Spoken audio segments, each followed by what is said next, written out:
హే సిరి, call నాన్న.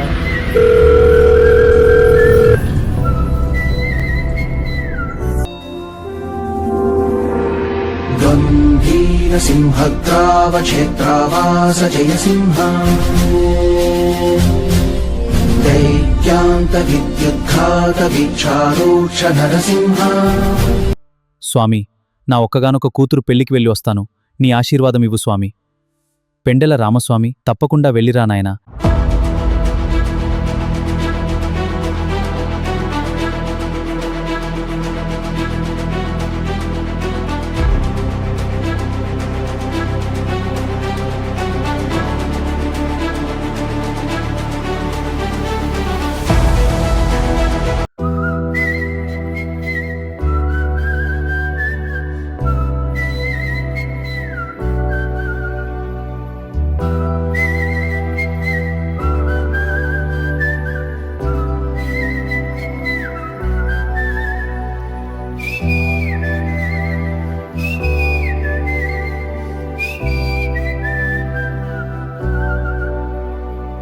నా సూర్యుడివి, నా చంద్రుడివి, నా దేవుడివి నువ్వే.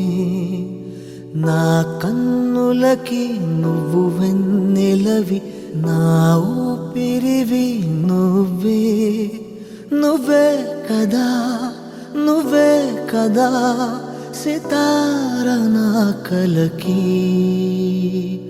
నాన్నా నువ్వు నా ప్రాణం మనిన సరిపోదట మాట. నాన్నా నీకై ప్రాణం ఇవ్వన ఇదిగో ఇది నా మాట.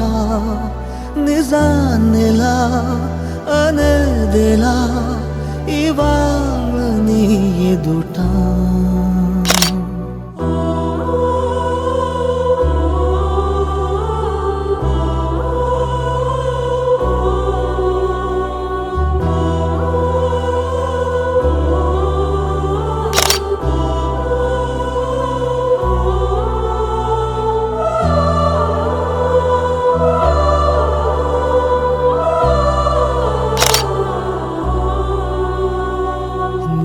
చేతులలో ఊయలలుగే ఆ సంబరమింకెప్పుడు.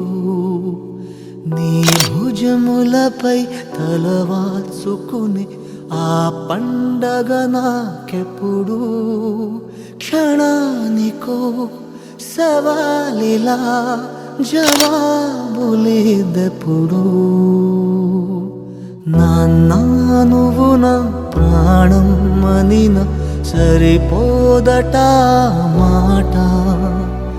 నాన్నా నీకై ప్రాణం ఇవ్వన ఇదిగో ఇది నా మాట. నిజాన్నిలా అనే సత్తవ్వ, నువ్వు ఒంటరిగా ఎన్నో కష్టాలు చూసుకుని మన అమ్మాయిని ఇంత మంచి స్థాయికి తీసుకొచ్చావు. నీకు నా ఆశీర్వాదం ఎప్పుడూ ఉంటుంది. ఆలేఖ్య, నీ పెళ్ళికి నేను రాలేను అనుకున్నావేమో గాని నాన్న ఆశీర్వాదం ఎప్పుడు నీతోనే ఉంటుందిరా. ఈరోజు నీ పెళ్లి చాలా బాగా జరిగింది. సుధాకర్, మా కుటుంబంలోకి అల్లుడిగా అడుగుపెడుతున్నావు. మాకొకగానొక అమ్మాయి నీ చేతిలో పెడుతున్నాం. తనను ప్రేమగా చూసుకో. మీ ఇద్దరి జీవితం ప్రేమతో, ఆనందంతో, ఐశ్వర్యంతో నిండిపోవాలని నా మనస్ఫూర్తిగా ఆశీర్వదిస్తున్నాను. యాదగిరి బిడ్డ, నువ్వు ఇంటి పెద్దవాడిలా అందర్నీ చూసుకున్నావు. శ్రీకన్యమ్మ, నువ్వు కూడా అందర్నీ చూసుకుంటున్నావు. పెళ్ళికొచ్చిన బంధువులు, స్నేహితులు అందరికీ నా నమస్కారం. భోజనాలు చాలా బాగున్నాయి. కడుపు నిండా తిన్నాను, మనసు నిండా ఆనందపడ్డాను. సతవ్వ, యాదగిరి, శ్రీకన్య, మీరందరూ జాగ్రత్త. నేను వెళ్తున్నాను, కానీ నా ఆశీర్వాదం ఈ ఇంటి మీద ఎప్పుడూ ఉంటుంది. బాయ్ బాయ్ అమ్మా, సంతోషంగా ఉండు.